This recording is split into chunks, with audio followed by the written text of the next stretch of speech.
আমরা মনে করি যে এই দুনিয়ার জগতে শান্তি দুই জিনিসের মধ্যে। একটা হলো প্রচুর সম্পদ, টাকা চাই, টাকা, আমার প্রচুর সম্পদ চাই, আমার টাকার পাহাড় হবে, এই পাহাড়ের উপরে আমি বসে থাকবো, এর মধ্যে শান্তি। এরকম কিছু মানুষ সমাজে আছে না নাই? তারা মনে করে টাকার মধ্যে শান্তি। আর যুবকদের মধ্যে কিছু পথভ্রষ্ট যুবক, তাদের চলাফেরা থেকে বোঝা যায় তারা বলতে চায় যে আমার যৌবনের স্বাধীনতার মধ্যে শান্তি। যুবকরা মনে করে আমার যৌন স্বাধীনতার মধ্যে শান্তি, আর এক শ্রেণীর মানুষ মনে করে আমার প্রচুর সম্পদের মধ্যে শান্তি। আমি আপনাদেরকে একটা তথ্য দেই, পৃথিবীর মধ্যে সবচাইতে ধনী দেশ বর্তমান দুনিয়াতে, সবচাইতে ধনী দেশ যেগুলো আছে তার মধ্যে অন্যতম একটা দেশের নাম হলো সুইডেন। কি নাম? সুইডেনের কাছে এত টাকা, এত টাকা। আমি একটা আর্টিকেলের মধ্যে পড়েছি যে সুইডেনের হাতে এত টাকা আছে, সুইডেনের সমস্ত মানুষ, রাজা বাদশাহ সহ সমস্ত প্রজা সহ প্রত্যেকটা নাগরিক যদি কাজ কারবার সব ছেড়ে দেয়, কলকারখানা ইন্ডাস্ট্রি সব বন্ধ করে দেয়, আয় ইনকাম সব বন্ধ করে শুধু নাক ডেকে ঘুমাবে আর খাবে, আগামী 5 বছরও তাদের টাকা পয়সা শেষ হবে না। এত সম্পদ ওই রাষ্ট্রের হাতে আছে।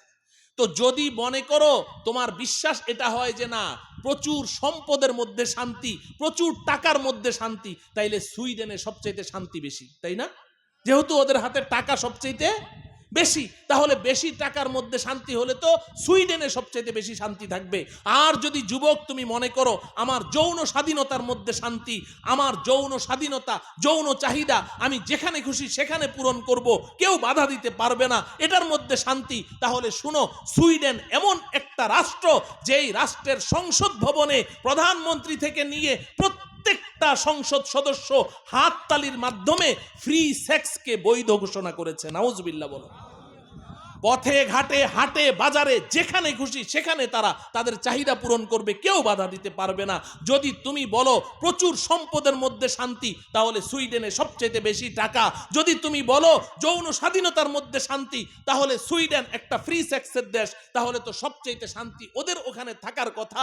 কিন্তু আমার যুবক ভাই, আমি তোমাকে একটা তথ্য দিয়ে যাই, কালকে যাচাই করে দেখবে পৃথিবীতে সবচেয়ে বেশি সুইসাইড করে, সবচেয়ে বেশি আত্মহত্যা করে সুইডেনের মানুষ।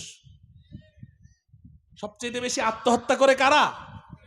ও ভাই, আত্মহত্যা করে সুখে থাকলে না দুঃখে থাকলে? দুঃখে থাকলে। তাহলে বোঝা গেল টাকার মধ্যেও শান্তি নাই, যৌন স্বাধীনতার মধ্যেও শান্তি নাই।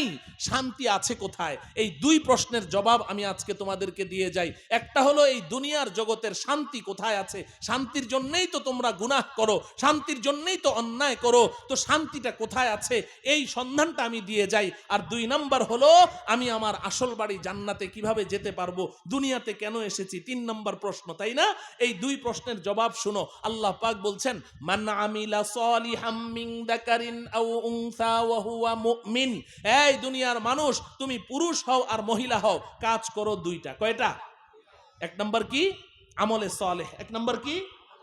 2 নাম্বার কি? ঈমানের সাথে। কিসের সাথে? আর আমলে সালেহের কথা আমি বলেছি, করার কাজ করতে হবে, ছাড়ার কাজ। হ্যাঁ, যদি তুমি এগুলা করো, আল্লাহ এবার 2টা ওয়াদা করছেন। 1 নাম্বার ওয়াদা ফালানুহইয়ান্নাহু হায়াতান তাইয়্যিবা। আমি আপনাদের দৃষ্টি আকর্ষণ করছি, আল্লাহ বলেন এই দুনিয়ার ইমানদার মুসলমানেরা, তুমি ঈমান এনেছো, তুমি আমলে সালেহ করেছো, তুমি গুনাহ ছেড়ে দিয়েছো, পাপ অশ্লীলতা ছেড়ে দিয়েছো, পরকালে সুখ শান্তির জন্য, জান্নাতের মালিক হওয়ার জন্য, আমাকে রাজি করার জন্য। কিন্তু আমি আল্লাহ বড় মেহেরবান, আমার প্রথম ওয়াদাটা শুনে নাও, আমি দুনিয়াতে তোমাকে ঠকাবো না। যদি তুমি এই 2 কাজ করতে পারো, আমলে সালেহ করবে, ঈমানের সাথে করবে, আমি আল্লাহর প্রথম ওয়াদা শুনে নাও, ফালানুহইয়ান্নাহু হায়াতান তাইয়্যিবা, আমি দুনিয়ার জীবনটা তোমাকে সুখ শান্তি আর ইজ্জত সম্মান দিয়ে ভরপুর করে দেব। আল্লাহ আমাদেরকে বুঝার তৌফিক দান করেন। সবাই তো সুখ চাই, সবাই তো শান্তি চাই, সবাই তো ইজ্জত চাই, কিন্তু এই সুখ শান্তি আর ইজ্জতের জন্য কোথায় দৌড়াচ্ছি, কোথায় দৌড়াচ্ছি? এখন যদি কারেন্ট চলে যায়, তো এখানকার মনে করেন একজন পাওয়ারফুল ব্যক্তি, সভাপতি সাহেব, উনি যদি ওয়াসা অফিসে ফোন দেয়, কারেন্ট চলে গেছে, কারেন্ট দাও, ওয়াসা অফিস কারেন্ট দিতে পারবে? টেলিফোন অফিসে ফোন দেয়, কারেন্ট চলে গেছে, কারেন্ট দাও, দিতে পারবে? কোথায় ফোন দেওয়া লাগবে? বিদ্যুৎ অফিসে ফোন দেওয়া লাগবে কিনা? তাইলে যেই জিনিস যেই গোডাউনে আছে ওখানেই তো ধর্ণা দিতে হবে, ঠিক কিনা? তো এতটুকু সায়েন্টিফিক কথা যদি বুঝে আসে, তাহলে শান্তির মালিক কে? এই কথাটা সবার বিশ্বাস আছে। তাহলে বিশ্বাস থাকলে এই শান্তির জন্য কেন আমরা ওই দাদা বাবু, আল্লাহর দুশ্মন, এই হিন্দু ইহুদি খ্রিস্টান এদের পিছনে দৌড়াচ্ছি? ওদের কাছে শান্তি আছে, দাদা বাবুদের কাছে শান্তি আছে, এই মোদির হাতে শান্তি আছে।